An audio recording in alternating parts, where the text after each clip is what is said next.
Éco-yachting, Éco-yachting Nicolas Venance, Éco-yachting, une émission d'actunautique.com.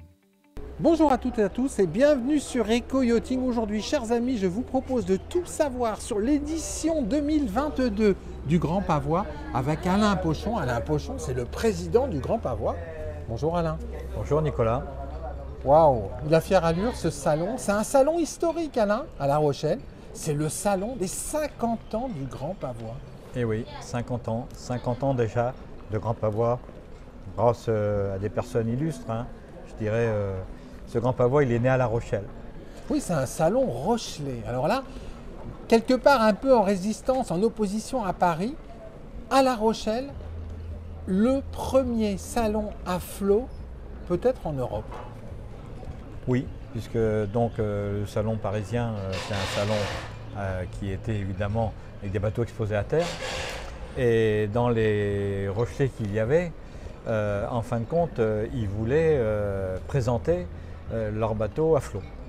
Donc un jour, donc ce sont une anecdote, mais ce sont des choses véritables, puisque j'ai eu la chance de naviguer avec Henri Hamel.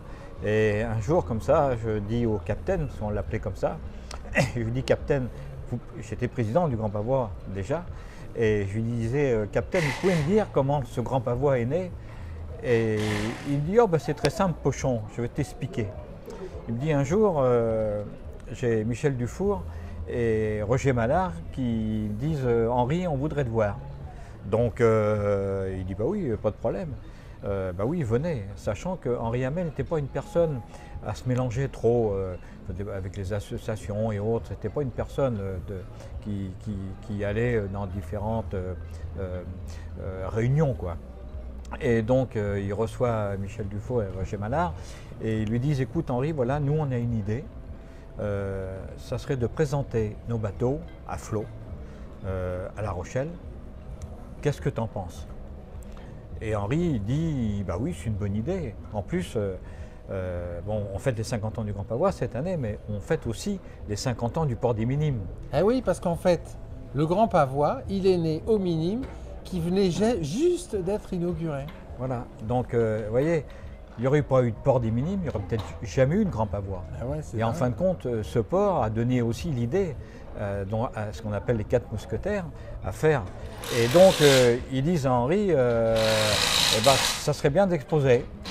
Et Henri Hamel dit, bah oui, moi je suis d'accord. Il dit, oui, je suis d'accord. Et il dit, mais qu'est-ce qu'il y a? Il dit, bah écoute, nous, on veut bien, mais on n'a pas d'argent. Et Henri Hamel, qui était un homme très bon et de grande bonté, a dit, bah écoutez, moi je paye, je finance, je prendrai la caution à la banque, je fais ce qu'il faut, je serai président pendant 1 an, puis après je veux vous débrouiller, quoi. Et donc, et voilà, et l'histoire du Grand Pavois démarre.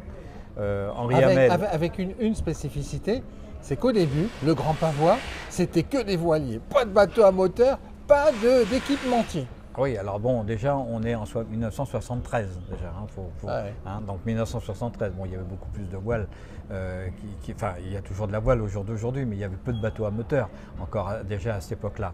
Et donc, première année de salon, donc Henri Hamel est le président pendant 1 an, et puis après, donc, parce qu'on parle des 4 mousquetaires, il y a Fernand Hervé, qui était un constructeur de chantier de bateaux à voile en bois, lamellé, collé, etc. Hervé, et qui est devenu le président pendant 3 ans. Les 3 ans suivent. Et puis, il fallait donner un nom au Grand Pavois. Et le nom, il a été donné par Michel Dufour. Michel Dufour, c'est lui qui a donné le nom Grand Pavois. D'abord, ça a été Salon nautique à flot, et puis après, c'est devenu très rapidement le Grand Pavois. Et ça, on doit le nom à Michel Dufour. Et puis, il y avait aussi une autre personne qui était Roger Mallard, qui a fait l'écume de mer, qui a été bateau élu de l'année, etc. Et donc, Roger Mallard, c'est lui qui a été chercher les administrateurs. Donc, il y a eu M. Philippon, il y a eu Berbin, comptoir maritime Rochelet, il y a eu le chantier Brémaud, il y a eu Soferac. Donc, voilà, et voilà, le Grand Pavois est né, l'association est née. Et puis, au jour d'aujourd'hui, donc la première année, c'était à peu près 35 bateaux, c'était 3700 visiteurs. Maintenant, c'est 50 ans après. 50 ans après, c'est 750 bateaux à flot. Justement, les chiffres de cette 50e édition. Alors, faites-nous rêver. Combien de bateaux à découvrir sur ce Grand Pavois? Alors, bon, on a 750 bateaux qui sont présentés. 750 bateaux. Une centaine de nouveautés qui sont là. Compte tenu de la situation, c'était peut-être pas évident. Mais les 100 bateaux, les 100 nouveaux bateaux. C'est difficile à voir ces nouveautés. Ils sont là, les 100 bateaux. Et puis vous avez 800 exposants, puisque nous avons les équipementiers de toutes sortes, que ce soit les électroniciens, les électriciens, les marchands de voile, les marchands de mâts, les boots, la peinture, l'anti-fouling et tout. Tout le monde est là, toute la profession est là. C'est ce qui fait la richesse du Grand Pavois. C'est l'offre qui est importante. Et les essais, parce que c'est un salon sur lequel on peut essayer un bateau. Et alors, ça, c'est pas si fréquent. Alors, c'est un salon où, effectivement, et du reste, c'est la spécificité du Grand Pavois, c'est de pouvoir sortir. On a un ponton d'essai, mais aussi derrière moi, vous voyez que derrière moi, les pontons, on les ouvre, les pontons. Et les bateaux qui sont équipés en termes de sécurité par les chantiers peuvent sortir. Ce qui n'était pas le cas auparavant. Donc ça veut dire que, en fin de compte, notre richesse, c'est de pouvoir faire ces essais. Et puis bon, on a un site qui s'y prête bien entre l'île de Ré, l'île de Léron, le pont de l'île de Ré, tout ça, c'est toujours très intéressant de passer dessous, que vous passiez dessous à la voile ou en moteur, c'est toujours quelque chose de très intéressant. Alors quelles sont les grandes animations cette année? Quel pays d'abord à l'honneur? Alors cette année, pour ce 50e anniversaire, en fin de compte, il nous fallait un pays festif. Et en fin de compte, le pays, c'est Tahiti. Wow. C'est les îles du Pacifique du Sud. Et en fin de compte, c'est avec eux, avec un hall de 800 mètres carrés qu'ils ont, avec des danses qui vont être à l'intérieur. Ils ont amené toute leur culture. Et bon, voilà. Et donc, pour nous, c'était vraiment le pays qui devait venir. Tahiti, ils sont déjà venus au Grand Pavois il y a à peu près une dizaine d'années ou 15 ans. Mais bon, c'était intéressant et c'était important pour nous qu'on ait un pays festif.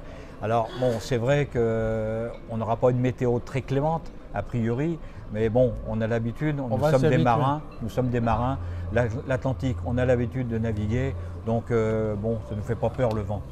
Alors parmi les grandes animations, il y a la plage.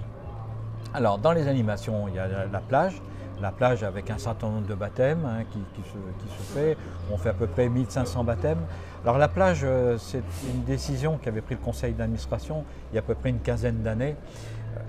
C'était une décision importante puisque nous, on voulait amener les jeunes au sport nautique. Amener les jeunes à mettre les pieds dans l'eau. Sport de glisse. Amener les jeunes sur le sport de glisse qui démarrait, c'était la planche à voile. Bon, maintenant il y a le paddle, il y a le skysurf, etc. Mais c'était amener les jeunes. Et puis il y a le kayak qui se développe énormément. Donc c'était amener les jeunes. Et on voit au jour d'aujourd'hui, dans les chiffres qu'on commence à voir de la fédération, que notre clientèle se rajeunit. On commence à avoir des jeunes qui viennent au bateau. Ouais. Donc ça veut dire que ce travail qui a été fait il y a entre 15 et 20 ans, ben aujourd'hui il commence à payer. Parce qu'on est sur du long terme, évidemment. Ce sont des décisions à long terme. Donc ça, c'est une bonne décision. Après, dans les animations, on a le sport fishing. Donc nous sommes... Grand Pavois Fishing. Alors ça, c'est un moment attendu par tous les pêcheurs. Alors, nous sommes le seul salon à organiser ce Grand Pavois Fishing. Donc on a à peu près une trentaine d'équipages qui vont pêcher en eau-kill, c'est-à-dire qu'on pêche, on a le poisson, on le remet à l'eau, on le pèse et on le remet à l'eau. Donc et nous sommes les seuls à organiser ça. Et cette année, je tiens à spécifier, cette année nous avons un bateau qui est pour handicapés, qui est équipé. Et nous aurons 3 personnes à bord de ce bateau qui se déplacent à 40 nœuds quand même, dont un avec un fauteuil roulant qui sera à bord de ce bateau. Ça veut dire que le Grand Pavois aussi, sur l'handicap, on est très réceptif. Alors, il y a une chose qui est importante et vous voulez absolument le mettre en avant, c'est l'espace innovation. Parce que le Grand Pavois, cette année, il a un espace innovation bateau de demain à côté duquel il ne faut pas passer. Oui, alors là, je suis un peu déçu en fin de compte, mais bon, c'est comme ça. Nous avons exposé au Grand Pavois les premiers bateaux électriques en mer en 1998. 98? Ça existait déjà les bateaux électriques? Et oui, en 98, alors évidemment c'était bateaux au plomb, etc. Même des moteurs hybrides. On avait commencé, c'était Nani Diesel à l'époque qui avait sorti un moteur hybride sur un bateau à moteur, etc. Et voilà, mais c'était trop tôt. C'était trop tôt. Maintenant, on travaille dessus et le Grand Pavois sera au rendez-vous. Donc on a plein de start-up. Nous avons un partenariat avec EDF qui est important et justement on travaille sur ces énergies nouvelles, donc moteurs électriques, propulseurs électriques, décarbonisation des moteurs diesel. Donc, et ça c'est le Grand Pavois de demain. On travaille dessus et nous serons au rendez-vous. Qu'est-ce que vous dites aujourd'hui en conclusion, Alain Pochon, à quelqu'un qui se demande encore s'il va venir passer une journée ou deux à La Rochelle là, pour voir les bateaux? Il faut qu'ils viennent. Parce que, pourquoi? D'abord parce que le salon, le Grand Pavois, c'est le salon des passionnés. Donc on est sur cette lignée de salon des passionnés. On a une offre qui est importante, que ce soit du bateau semi-rigide, c'est-à-dire qu'à partir de 10 000 €, voire moins, on peut déjà avoir un bateau. Et puis c'est toujours intéressant de rêver. Et aujourd'hui, on en a besoin. Et sur le Grand Pavois, vous avez plein de rêves. Merci beaucoup, Alain. Voilà, merci Nicolas.